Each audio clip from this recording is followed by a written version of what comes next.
दोस्तों आज की वीडियो में डिस्कस करने वाली हूँ तरबूज की सफल आधुनिक खेती हम कैसे कर सकते हैं। तरबूज की फसल के लिए कैसा एनवायरनमेंट चाहिए, मिट्टी कैसी होनी चाहिए, पानी कैसा होना चाहिए, प्रॉपर एक सीड कैसे हमें जर्मिनेट करना चाहिए, कौन कौन से तरीके हैं, कम खर्चे में अधिक बेनिफिट कैसे कमा सकते हैं, कौन से तरीके से कर सकते हैं डिटेल से, तो वीडियो के अंत तक जरूर बने। अगर आप तरबूज की खेती करना चाह रहे हैं या फिर कर रहे हैं तो ये वीडियो आपके लिए बहुत ही ज्यादा इंपॉर्टेंट होने वाला है। वीडियो के अंत तक जरूर बने रहिए। नमस्कार दोस्तों, मैं हूं अनीता सिंह। आप देख रहे हैं आपका अपना YouTube channel Indian organic journey. दोस्तों वीडियो शुरू होने से पहले प्लीज चैनल को सब्सक्राइब जरूर कर लें, बेल आइकन को प्रेस करें जिससे कि मेरे सारे लेटेस्ट अपडेट आप तक फटाफट पहुंचते रहें। दोस्तों तरबूज की खेती का सबसे अच्छा समय होता है जनवरी से मार्च। जनवरी से मार्च के मध्य में आप कभी भी इसकी खेती कर सकते हैं। लेकिन अगर आप लो टनल विधि से नहीं करना चाह रहे हैं और बिल्कुल कि कम से कम हमारा खर्चा हो और अच्छा हमें बेनिफिट मिले, इसके लिए आपको 15 फरवरी से 30 फरवरी के मध्य इसकी खेती करना चाहिए, क्योंकि रिस्क बिल्कुल जीरो होता है। उस टाइम ठंड पड़ने का, पाला पड़ने के चांसेस बिल्कुल जीरो हो जाते हैं। और साथ ही अगर आप जनवरी और दिसंबर में अगर इसकी खेती करते हैं तो लो टनल विधि से करनी होगी।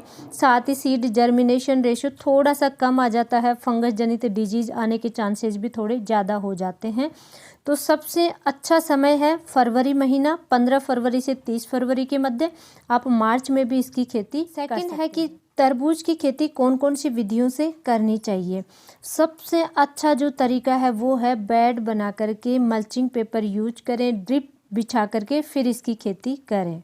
बेड की चौड़ाई होनी चाहिए 3.5 फीट, 3 फीट से 3.5 फीट की चौड़ाई आप रख सकते हैं। और दो बेड से बेड की दूरी होनी चाहिए बीच में लगभग 4.5 फीट। और जो सीड लगाएं 3 से 3.5 फीट चौड़ाई का जो बेड बनाएंगे, जैसा आप वीडियो में देख रहे हैं, तो इस पर आप ट्रायंगल शेप में सीड लगाएंगे और सीड से सीड की दूरी 3 फीट रखेंगे। यानी एक लाइन आप लगा रहे हैं तो उन दोनों फर्स्ट लाइन के दो सीड के बीच में होना चाहिए सेकेंड लाइन का सीड, यानी त्रिकोण आप शेप में इसको लगाएंगे। इस तरीके से करने का सबसे अच्छा बेनिफिट ये होता है कि एक तो आगे चल करके आप जैसे कोई ड्रेंचिंग करेंगे या स्प्रे करेंगे तो फटाफट बहुत सारी लाइनें जल्दी जल्दी कवर हो जाती हैं। नेक्स्ट की बेड कम बनाने पड़ेंगे हमारे प्लॉट में। सिंगल लाइन से भी आप बेड बना सकते हैं, सिंगल सीड लगा करके, और कम चौड़ाई के बेड भी बना सकते हैं। दूसरी जो विधि है वो है कि खेत में नाली बना करके भी आप कर सकते हैं, लेकिन उसका नेगेटिव पॉइंट है कि खरपतवार नाशक आपको यूज करना पड़ेगा। खरपतवार की समस्या आपके प्लॉट में देखने को मिल सकती है। सबसे अच्छी अगर मिट्टी की बात करें कि कौन सी मिट्टी में तरबूज की खेती सबसे अच्छी पैदावार देती है, तो किसी भी टाइप की मिट्टी हो, चाहे बलुई है, चाहे रेतीली है, चाहे दोमट है, चाहे चिकनी मिट्टी है, सभी प्रकार की मिट्टी में इसकी खेती कर सकते हैं। बस सिर्फ खाद और पानी आपके मिट्टी के अनुसार आपको देना होगा। जैसे कि बलुई मिट्टी है या रेतीली मिट्टी है, उनमें थोड़ा सा खाद और पानी ज़्यादा आवश्यकता पड़ती है, तो इस चीज़ का आप ध्यान रखिए। बाकी आप किसी भी टाइप की मिट्टी में इसकी खेती, सफल खेती कर सकते हैं। क्लाइमेट की बात करें कि कैसी जलवायु चाहिए होती है तरबूज की खेती के लिए, तो गर्म जलवायु की ये फसल है। बाकी ठंड में भी इसकी खेती की जाती है। जैसे मैंने बताया कि दिसंबर और जनवरी में भी लो टनल विधि से इसकी खेती कर सकते हैं, लेकिन ठंड में इसकी ग्रोथ एक तो धीरे होती है। जैसे फसल 60 दिन में पकेगी गर्मी में, तो सर्दियों में लगभग 70 दिन इसमें लग जाते हैं। साथ ही एक दो जैसे स्प्रे है या ड्रेंचिंग है वो थोड़ी आपको ज़्यादा निकालना पड़ेगा, क्योंकि उस ठंड में थोड़ी सी डिजीज आने के चांसेस इसमें ज़्यादा होते हैं शुरुआती स्टेज में। साथ ही एक नेगेटिव पॉइंट और है कि ठंड में आप अगर जल्दी अगेती खेती करते हैं तो इसमें मिठास थोड़ा सा गर्मी के कंपैरिजन में कम आता है, यानी थोड़ा सा टेस्ट में भी इसमें फ़र्क रहता है। तो सबसे अच्छा समय है कि आप इसको फरवरी में करें, थोड़ी गर्म जलवायु में करें। खेत की तैयारी की बात करें तो खेत की तैयारी कोई भी, जो से आपकी कोई पहली फसल है तो उससे कटाई करने के बाद में 1 से 2 बार खेत की अच्छे से जुताई करनी है, खेत को समतल करना है। उसके बाद में खाद उस अनुसार डालना है कि जहाँ जहाँ पे आपका बेड बनेगा, एक थोड़ा सा आइडिया होना चाहिए अपने प्लॉट में कि मेरे को बेड कितनी दूरी पे कैसे बनाना है, कौन सी विधि से आप कर रहे हैं, उस अनुसार खाद डालें कि बेड पर ही खाद आए।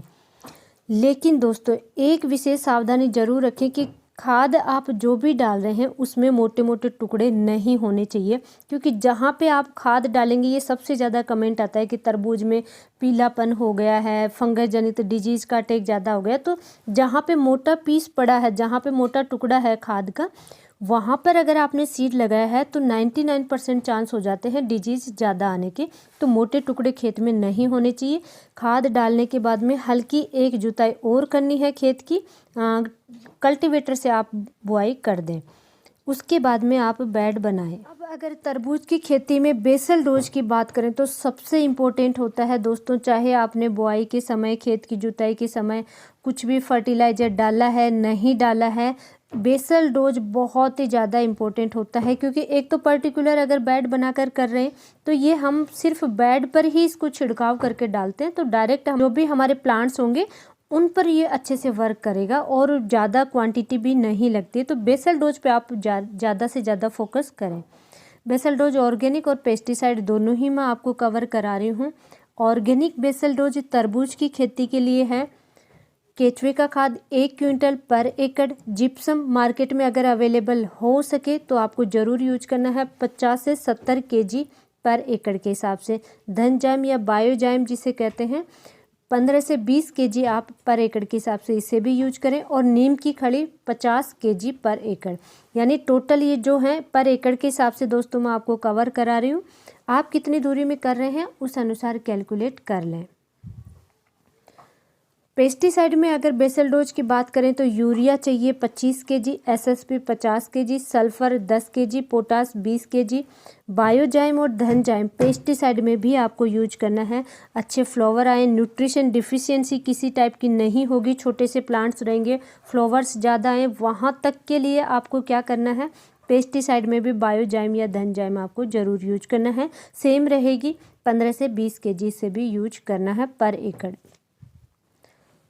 सीड की बात करें तो दोस्तों सीड आपको सीड सिलेक्शन हाइब्रिड सीड ही करना है। ऑलरेडी हाइब्रिड सीड ट्रीटेड आते हैं, यानी कि सीड का कलर कुछ डिफरेंट आता है, उन पर एक लेयर सी लगी हुई आती है, तो वो ट्रीटेड सीड आते हैं और बहुत ही शुरुआती स्टेज में जो डिजीज आएंगी वो काफ़ी हद तक कम हो जाती है। तो हाइब्रिड सीड ही आप सेलेक्ट करें सबसे अच्छे रिजल्ट के लिए।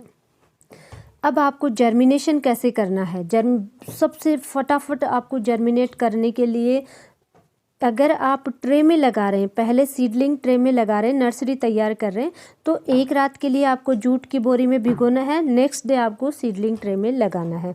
लेकिन अगर आप डायरेक्ट प्लॉट में लगा रहे हैं तो 2 से 3 दिन तक आप छाया में जूट की बोरी में भिगो करके इसको अच्छे से रख दें।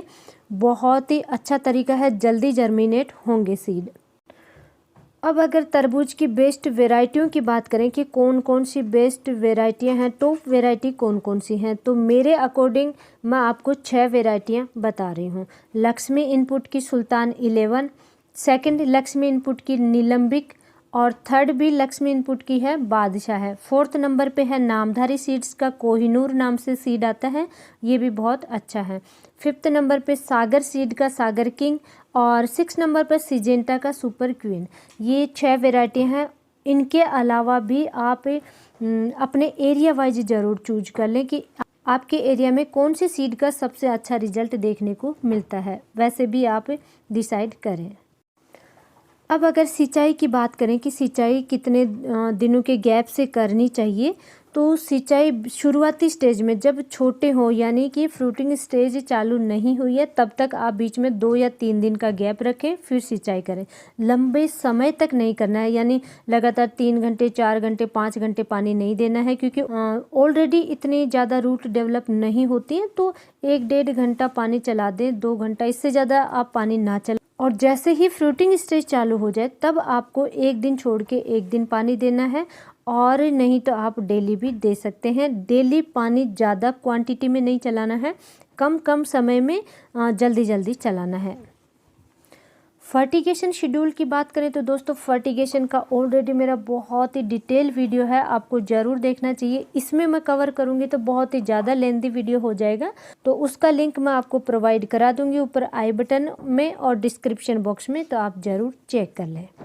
अगर हमारी जानकारी अच्छी लगी है तो वीडियो को लाइक जरूर करें, चैनल को सब्सक्राइब करें और भी किसान दोस्तों तक शेयर करें। धन्यवाद।